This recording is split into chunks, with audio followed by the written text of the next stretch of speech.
우리 교우들 오래간만에 보는 것 같아요.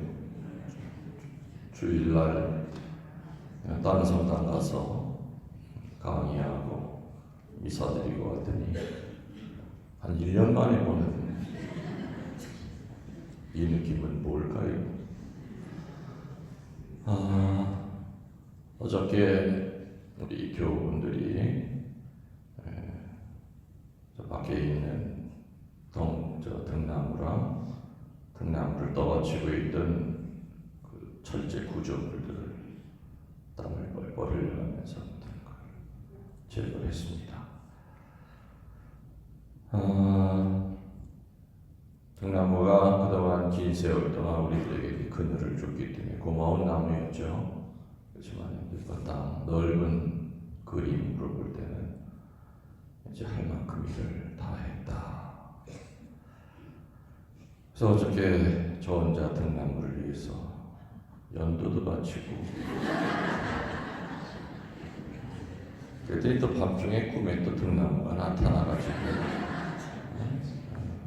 아유 미안하다고 이해해달라고 그랬더니 자기도 정말 살기가 힘들었대. 나이가 고령이라 그래도 여름만 되면 자꾸 신자들은 그늘을 만들기를 원하고 몸은 자꾸 여기저기 썩어갔는데 어떤 기를 쓰고 살았는데 아무튼 신부님 감사합니다. 이제 가덕묘지로 이제 옮길까 생각되는데 가덕묘지에는 또 나무 받아주는 또 조항은 없대요. 그래서 아무튼 마지막까지 그 나무는 이제 어디서 자기 몸을 불사르면서 봉사하겠죠? 앞에 없어지면 되게 상당히 커 보이죠? 거기 이제 경비실도 없어질 거고, 그리고 이 등나무가 있던 그 화단은 그대로 조그마한 걸 조금 더 좀 작게 만들어서 그 앞에다가 좀 이쁜 향나무 두 그루를 또 심어서 앞을 좀 가릴 겁니다. 그래서 이제 하나하나 이제 성당이 정리가 되고 아름답게 분명히 변모가 될 겁니다. 그렇게 하기 위해서 어쩔 수 없는 상황이었고, 그래도 등나무가 꿈에 나타나서 그래도 괜찮다고 그러는 바람에 덜 미안한 생각이 들어요. 그러니까 여러분들도 미안해하지 마세요. 오늘 요셉 맞으신 분들 진심으로 축하드립니다. 요셉 세립을 맞으신 분들이 많죠. 그 전에 어떤 형제가 저에게 질문을 했어요. 근데 그 형제는 출신이 깡패 출신이에요. 나를 만나서 아무튼 세례를 받았어요. 그래도 아무튼 그 속에는 옛날에 한가닥하던 그 기질이 있으니까 아주 모든 뭘 물어봐도 직선적으로 물어봐요. 앞에다 대놓고. 오늘 나한테 자기 나름대로는 심각하게 주문님, 그 요셉 성인 바보 아니에요? 그래서 왜? 그랬더니 그 성경을 읽어보면 아무리 천사 얘기를 들었다 해도 그 남의 자식 쉽게 받아들이는 거 그거 있을 수 있는 일이에요? 그러는 거예요. 그리고 자기가 더 이해가 안 되는 건 성모님이 평생 동정으로 사셨다고 하는데 아무튼 그래도 요셉과 한 집에서 사는 건 아닙니까? 그 어떻게 동정을 지킬 수 있어요? 이렇게 눈을 땡그랗게 뜨고 나한테 질문을 하는데 나도 탁 맥혀버린 거예요. 그러면서 뭐라 그러냐면 신부님이 요셉 입장이라면 마리아를 한 집에서 한 방에서 살면서 가만 놔두겠느냐 이거예요. 아주 깡패스럽게 질문을 해요. 그게 아주 세례받은 지 얼마 안 됐으니까 그냥 궁금한 게 많은 거야, 이 사람이. 그래서 내가 뭐라고 대답했냐면은 나보러 그런 입장이 되면 어떡하겠니? 나는 그랬죠. 나는 절대 그런 입장이 될 리가 없어. 그러니까 내 걱정하지 말고, 그럼 너라면은 그런 경우에 어떻게 하겠냐 그랬더니 망설임도 없어요. 아니 당연히 부부 생활하죠. 여자 냄새가 나는데 어떻게 한 방 안에서, 그건 말도 안 되는데 난 참 이걸 믿어야 되나 말아야 되나 하면서 이제 끙끙거리더라고요. 아마 신앙이 없는 사람들이 그러니까 개신교 신자들도 그런 식으로 얘기하지 않습니까? 성모님이 무슨 동정녀냐. 아마 또 대부분의 믿음이 없는 남자들도 믿음이 있다 하더라도 좀 의심이 좀 많은 사람들, 들고 파는 성격 갖고 있는 사람들은 아마 이 사람처럼 이러한 의문이 드실 수도 있을 겁니다. 당 떨어지셨나? 사탕 까는 그거 바시락바시락 당 떨어졌을 바에 드셔.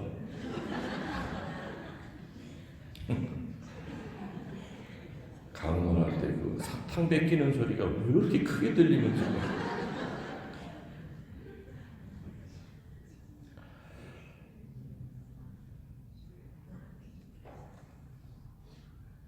성경에 보면 바보가 어찌 요셉뿐이겠어요. 바보 중에서 제일 우두머리 바보는 당연히 누구세요? 예수님이죠. 사실 성경에 나오는 사람들은 다 바보들이에요. 바보들만 모여있기 때문에 바보들의 총집합 채로 쓰여진 게 바로 성서겠죠. 그렇지만 중요한 것은 세상 사람들이 생각하는 바보와 영성적인 그 바보의 차이는 큽니다. 크리스천의 영성의 시작은 바보가 되는 것으로부터 출발해야 된다고 제가 늘 얘기했죠. 각각 개개인도 바보가 돼야 돼요. 왜? 우리 주님이 큰 바보로 사셨으니까. 레지오 단원들도 바보가 돼야 되고, 반원들도 바보가 돼야 되고, 본당 전체가 다 바보가 되면은 그 본당은 부흥하는 본당이에요. 왜냐면은 그 바보들이 자기 동네에 가서 바보 짓을 하기 때문에 다른 사람들을 깜짝 놀래켜요. 세상에 이렇게 사는 사람도 있네. 근데 알고 보니까 천주교 신자래. 야, 천주교 신자가 되면 저렇게 기쁘게, 정말 저렇게 기쁘게 봉사할 수 있구나. 나도 좀 어때 데려가 주시오. 그래서 바보가 모여있는 성당은 예비자들이 꾸역꾸역 늘어난다고 그러잖아요. 그래서 모든 크리스천의 영성은 바보가 시작이, 바보의 영성으로부터 시작이 돼야 된다. 본당 신부도 바보가 돼야 되죠. 다 바보가 돼야 돼. 김수환 추기경님이 돌아가시기 전에 뭐라고 그랬어요? 수환아 이 바보야 그랬죠. 그죠? 난 그 얘기 듣고 정말 부러웠어요. 내가 나 자신에게 웅녀라 이 바보야 그 말 못해. 왜? 내가 예수님보다 잘난 척하는 거 아직도 많아. 추기경님은 정말 본인 자신에게 수아나 이 바보야. 그 바보는 하나 더하기 하나는 둘, 그거 모르는 바보 그 뜻이 아니죠? 수아나 이 바보야. 마지막 돌아가실 때 그 말을 하셨단 말이에요. 그래서 나도 과연 내 자신에게 웅녀라 이 바보야 그럴 수 있느냐 뒤돌아봤을 때 아직도 뒤돌아보면 예수님보다 똑똑한 척하는 게 많더라 이거예요. 그래서 난 내 자신에게 아직까지 바보란 말 못하겠어요. 그냥 목적은 두른 거죠. 성경은 바보들의 이야기입니다. 수많은 성인, 성녀, 선지자들, 예언자들이 어찌 이 세상의 법으로만 살았던 사람들이었겠습니까? 그 깡패 출신 교우가 나한테 질문한 것처럼 어떻게 한 방에 살면서 그게 가능한 겁니까? 어떻게 남의 자식을 내 자식처럼 키울 수 있습니까? 신부님 같으면 어떻게 하시겠습니까? 신앙이 없으면 불가능하고 신앙이 없는 사람한테는 이해할 수 없는 얘기입니다. 맞죠? 예. 구약 성서와 신약 성서의 수많은 바보들의 이야기가 나옵니다. 구세사에 큰 역할을 한 분들이 여러 분 계시죠. 아브라함도 바보였고 모세도 바보였고 성모님 요셉 그리고 2000년 동안 수많은 성인 성녀들이 하나같이 다 바보 짓을 하고 살았어요. 그리고 우리 시대의 어른이었던 김수환 추기경님도 마지막으로 돌아가시면서 수환아 이 바보야 그래 돌아가셨단 말이에요. 그래서 우리들은 바보가 되는 게 목표예요. 바보가 천국을 향하고 있는 바보죠.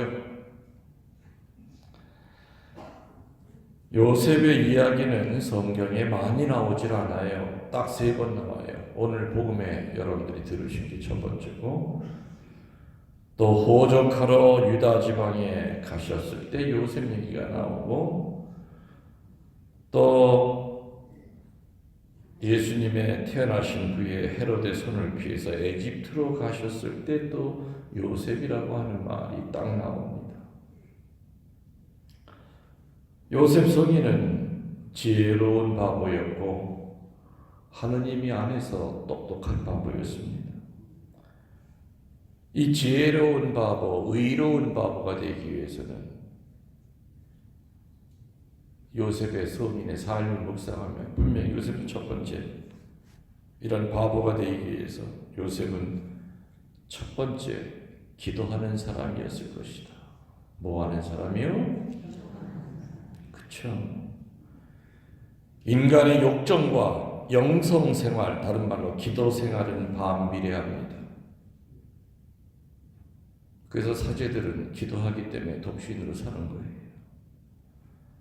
기도하지 않으면 몸뚱아리가 더 훨씬 더 영을 지배하죠. 그러나 기도하면 영이 육을 지배합니다.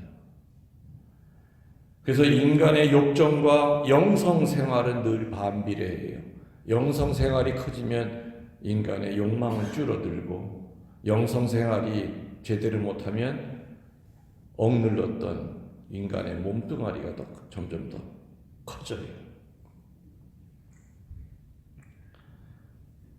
우리 조선교회 전 세계 자랑할 수 있는 누갈다 동정 부부가 있는 거 아시지요?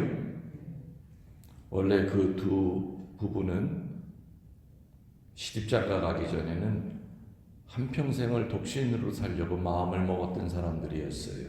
근데 옛날에는 시대가 그랬기 때문에 혼자 살 수가 없었어요. 마을 2개 떨어진 그 동네에서 살았는데 그래서 결혼을 했어요. 결혼하고 이제 첫날 밤에 서로가 서로의 마음을 고백한 거예요. 나는 사실 이미 오래전에 하느님께 봉헌된 몸이다. 그러니까 또 세댁도 나도 그런 몸이요. 그래. 그럼 우리 이를 악물고 하느님께 봉헌하면서 살죠. 인간의 욕망, 성욕은 본능이거든요. 그 얼마나 바로 옆에 자고 있는데 힘들었겠어요. 그러면은 남편은 한밤중에 나가서 우물에 물을 떠서 찬물로 머리를 온몸을 하고 부인은 바늘을 찾아서 허벅지를 막 찌르고 몰라 그거는 난 못 봤으니까 근데 그래서 갔다는 거지. 그러면서 아무튼 동정으로 살았어요 안 살았어요? 살다가 순교하셨잖아요 두 분이. 불가능한 게 아니에요. 누갈다 동정부부의 삶을 보면은 또 전 세계적으로 동정부부로 살다가 돌아가신 분들을 보면 성모님과 요셉 성인이 동정으로 지내는 게 불가능하냐? 가능해요. 그렇게 된 그 첫 번째 힘이 뭐라고요? 기도예요. 기도는 몸을 눌러요. 그러나 기도하던 사람이 기도를 떨쳐버리기 시작하면은 육이 살아나요. 그 육은 성욕만이 아니라 분노라든지 미움이라든지 어둠이 내 몸을 통해서 자꾸 나타나요. 그래서 요셉 성인은 바보긴 바본데 기도하는 바보였어요. 기도하는 바보였어요. 두 번째로 요셉 성인은 신중하고 너그러운 바보였습니다. 어떤 바보라고요? 너그러운 바보예요. 여기 계신 남자분들 만일에 말입니다. 자기 약혼녀가 다른 사람의 애를 임신했다는 것이 드러났다면 어떤 마음이 들 것 같아요?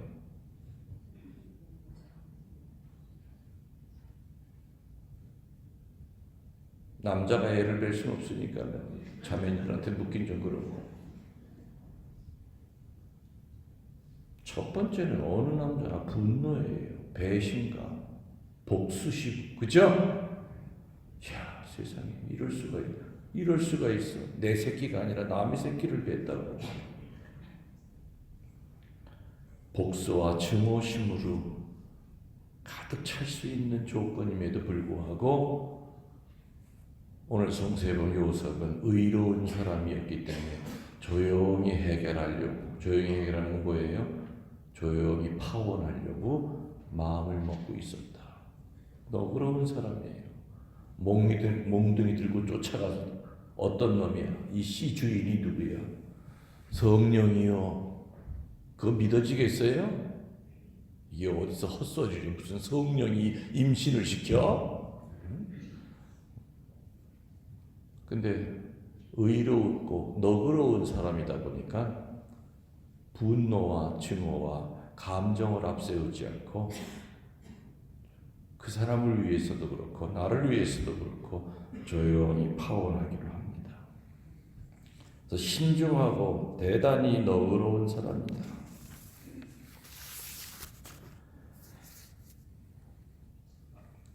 도덕경에 보면은 여자의 아름다움이 세 가지다 그랬어요. 첫 번째, 미소 짓는 여자가 아름답다. 두 번째, 기도하는 여자가 아름답다. 세 번째, 젖 먹이는 여자가 아름답다. 요즘 젊은 엄마들은 몸매 버린다고 젖 안 먹인대요. 그러니까 소젖만 먹고 키니 크다 보니까 그냥 덩치만 커지면 소처럼 이리 때려부시고 저리 때려부시고. 미소와 기도와 젖 먹이는 거, 그 중에서 제일 중요한 게 미소입니다. 미소는 억지로 지을 수 있는 게 아니죠. 어떤 분은 참 태어날 때부터 잘생긴 사람으로 태어난 사람도 있고 이쁘게 태어난 사람도 있어요. 그런데도 그 얼굴에 미소가 없으면 얼마나 돌덩어리처럼 차갑고 어두운지 몰라요. 그러나 인물이 좀 모자라도 늘 얼굴에 미소를 띠면은 다른 사람이 다 좋아해요. 전염이 돼. 같이 웃을 수 있어. 여자의 아름다운 세 가지 가운데 미소와 기도와 젖먹이는 가운데 미소를 띠어야 되는데 얼굴이 어두운 자매는 대부분 남자의 너그러움과 신중함이 없기 때문에 상처를 많이 받아서 얼굴이 어두울 때가 많아요. 그래서 내 아내의 얼굴에 미소를 띠게 하려면 너그러움이 있어야 돼요. 너그러움과 신중함을 남자들이 지닐 때는 자기 부인의 얼굴이 밝고 자식들이 정서적으로 안정이 돼요. 근데 아버지가 남편이 밴댕이 콧구녕같이 사람이 살 수가 없어. 의처증까지 또 오고 꼼짝도 못하게 하고 어디 나가면 수십 번 전화를 해야 되고 집에서는 손가락 하나 까딱 안 하면서 부인을 좋은 부르듯이 하고 늘 남자의 얼굴에 분노가 차있고 그런 집에서 아이들의 얼굴이 밝을 수 있을 것이요 아내의 얼굴이 밝을 수 있을 것이냐 이거죠. 경직되고 굳어져 있는 아무리 얼굴이 이뻐도 그런 주부의 얼굴에는 미소가 띌 수 없는 겁니다. 그래서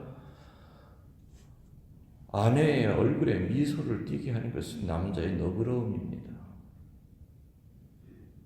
그래서 이 세상 모든 남자의 필수 덕은 너그러움이에요.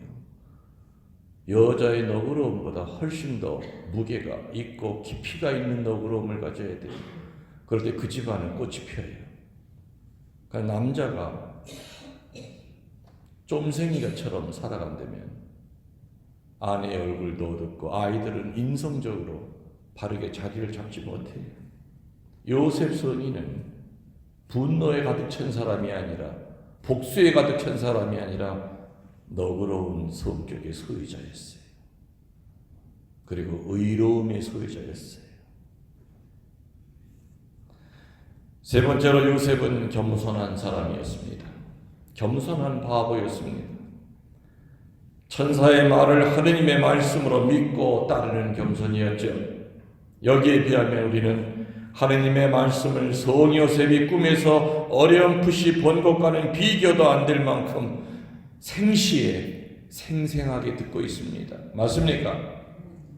그러나 우리는 하느님의 말씀을 믿고 따르는데 성 요셉과는 비교도 되지 않을 만큼 무관심하게 지나버릴 때가 너무나 많다는 겁니다. 심지어는 사소한 이익 때문에 하느님을 밥 먹듯이 배신합니다. 성 요셉의 태도는 인간의 이해를 초월합니다.